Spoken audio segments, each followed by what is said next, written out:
By the time a man is 40, the answer has been waiting for him for years. He has simply been arranging his life so he never has to be alone in a quiet room with it. The answer is not loud. It does not announce itself. It waits in the pause between finishing one thing and starting the next. In the moment, the screen goes dark and his own face appears faintly in the glass. What he is avoiding is not death. It is the verdict death would deliver about the years already spent.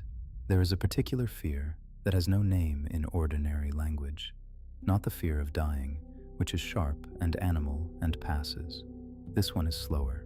It is the fear of arriving at the end and discovering the life he was always going to live never actually began, that he spent 40 years in the waiting room of his own existence, certain the real thing was still coming. Notice how he fills the silence. He opens a tab he does not need. He makes himself busy in a way that produces nothing, because busyness has one mercy in it.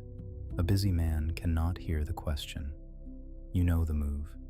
You have made it tonight.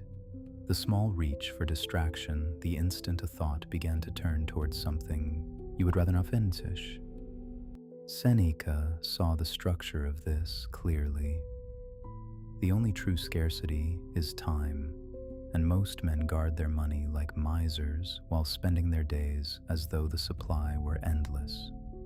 They will fight over an inheritance and hand away a decade without noticing it leave. The years do not feel spent while they are being spent.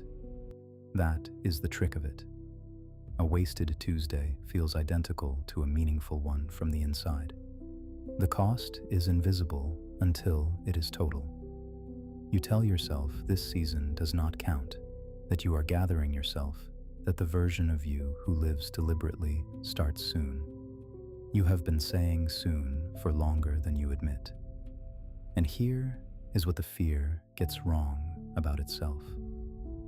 The man afraid he wasted his life assumes the verdict is already written, that the inventory only records and cannot be answered. But the regret he feels is not proof of a sentence.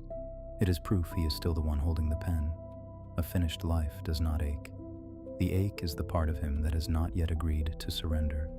What he reads as the evidence of failure is actually the last evidence that meaning is still his to choose inside conditions he never chose. The morning a man stops pretending he has forever, nothing dramatic happens. He does not become someone new. He simply stops spending the hours as if they were infinite, because he has finally looked at how few remain. The answer was never whether you wasted the years behind you. It was whether you would keep doing it now that you have looked.